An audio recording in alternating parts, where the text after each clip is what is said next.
A esclerose lateral amiotrófica, ela é uma doença neurodegenerativa, né? Então, ou seja, ela é uma doença progressiva e ela afeta todos os neurônios motores do corpo, né?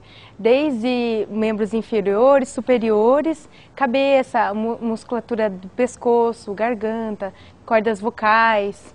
Então, envolve toda a parte de musculatura. Que é uma doença que ela acaba ocorrendo uma degeneração nos neurônios motores e também ela afeta a musculatura. E com isso a pessoa vai perdendo a movimentação, perde a fala. Então, por conta da doença, ela vai adquirindo uma deficiência ou várias deficiências múltiplas. Eu conheci o caso do Rui no final de 2007, né? Eu já vinha trabalhando com a esclerose lateral amiotrófica com alguns pacientes e eles me chamaram. Quando eu conheci o Rui, ele já tinha um pouco de dificuldade de fala, né? Então, a boca, os órgãos fonodiológicos dele já tinham um pouco de dificuldade e a deglutição dele é o que estava pegando. Então, para engolir, ele engasgava, tinha um pouco de dificuldade. Quando o Rui chegou, ele já estava, já era cadeirante. Então, assim, o que acontece? Algumas pessoas, em geral, né, o diagnóstico dela ele é muito demorado. Então, a pessoa pode levar um ano e meio para ter um diagnóstico. E aí a doença vai evoluindo. E quando ele chegar para mim, lá na associação, pode acontecer dele já estar numa cadeira de rodas. Talvez não num estágio mais avançado, porque hoje ele tem pouquíssimo movimento, né? O de rosto, olhos, sobrancelha. Mas na época ele tinha mais movimentos. Hoje, lógico, a doença evoluiu e com isso ele foi paralisando um pouco mais. As pessoas confundem como sendo a LER, né? Então o braço fica fraco, as pernas ficam mais fracas e aí começa a progressão da doença. O Rui, né, é uma pessoa que, graças a Deus, entre aspas, privilegiado no sentido de que é alguém que tem suporte, um bom suporte de família, um bom suporte de equipe de cuidados. Então, quando ele chegou porque a associação, que é a Associação Brasileira de Esclerose Lateral Amiotrófica, ela se propõe justamente a orientar as pessoas com essa doença. Por quê? Porque, em geral, quando eles recebem o diagnóstico, eles não têm conhecimento do que é essa doença. Então, as pesquisas elas estão voltadas ainda para a parte das células tronco, né?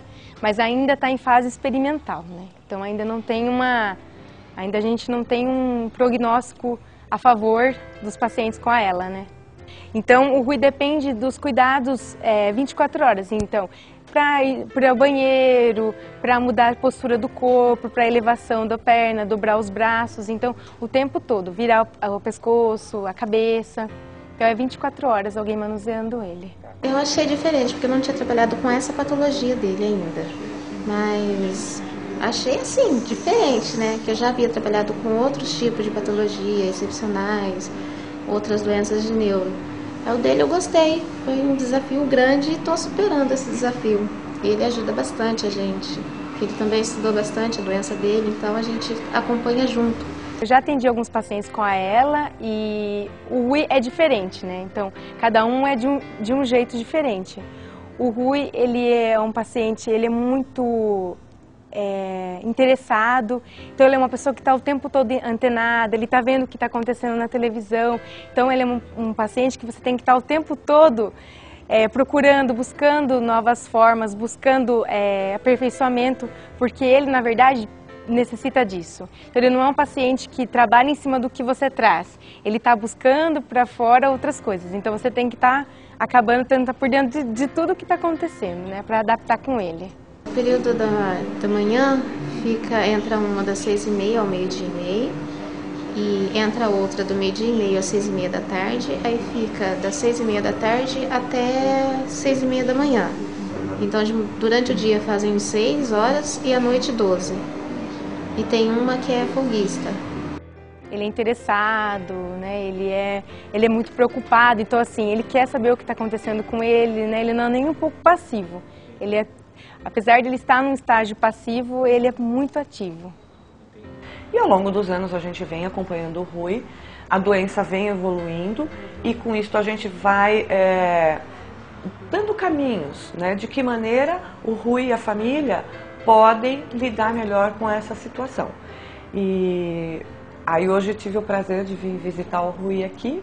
Então, na verdade, a gente trabalha algumas técnicas para segurar, para não deixar evoluir a deglutição, para não precisar colocar a sonda, a parte respiratória, a fisioterapeuta está o tempo todo trabalhando para não ter que fazer a traqueostomia, que daí já é uma condição permanente, né? O caso do Rui, ele usa a ventilação mecânica, então ele usa a máscara. Numa condição mais evoluída, aí a máscara já não é mais suficiente, aí você tem que fazer a traqueostomia. Então a gente trabalha nesse sentido de tentar retardar a doença e dar mais qualidade de vida, tudo dentro do limite. Ele sai às vezes para ir no mercado, na padaria, dar uma volta no quarteirão, isso durante a semana, no período da manhã. O Rui, ele vinha se comunicando com muita dificuldade. Então a família se queixava, as cuidadoras, as enfermeiras queixavam da dificuldade que o Rui tinha para manter contato, para falar, né? Então eu trouxe para ele um sistema que a gente já usava com outros pacientes, que é a comunicação suplementar alternativa. Então ela é uma tabela alfanumérica, né? Ou seja, ela tem letras e números e por elas a gente comunica. Então quando o sinal é positivo, é a letra que corresponde ao que o Rui está querendo falar, né? No começo foi difícil, que estranhava, olhava a tabela, aquele monte de letra, número, não conseguia acompanhar. Mas depois de 2, 3 dias já comecei a pegar o ritmo. Agora é fácil, né? A gente já acostumou, né? É fácil. E com o tempo, o Rui começou a adaptar algumas palavras prontas. Então, quando, que, onde, eu, você. Então, palavras que a gente era de uso imediato, a gente colocou já pronta. Então, a gente deixou essas palavras já lá na tabela para ficar mais fácil a comunicação. Então, o Rui se adaptou muito bem com a tabela, tanto é que hoje ele não olha mais nem na tabela. Então, na verdade, ele já decorou a posição, então até a gente às vezes fica um pouco perdido para conversar com ele, porque o raciocínio acaba sendo muito rápido, né? 1, 2, B, C, 1, A, E, A, 1, 2, B, C, 1, 2, 3, H, J, K, L, M, L. 1, 2, B, C, D, F, G, cedilha, calçadeira. É bem imediato, então assim, se ele precisa de alguma coisa, a gente pega a tabela, já começa a conversar e ele já fala, a gente já é bem imediatista a comunicação, ela é eficaz. P, Q, R, 1, A, E, I, O, U, 1, A, E, I, 1, 2, tá ruim? Sapato? Esse. Pé direito? Direito, os dois? Quando ele pisca, significa que sim. Ou elevação da sobrancelha, né? Então, Rui, é isso? Rui, é isso. Daí a sobrancelha já faz aquela negação, né?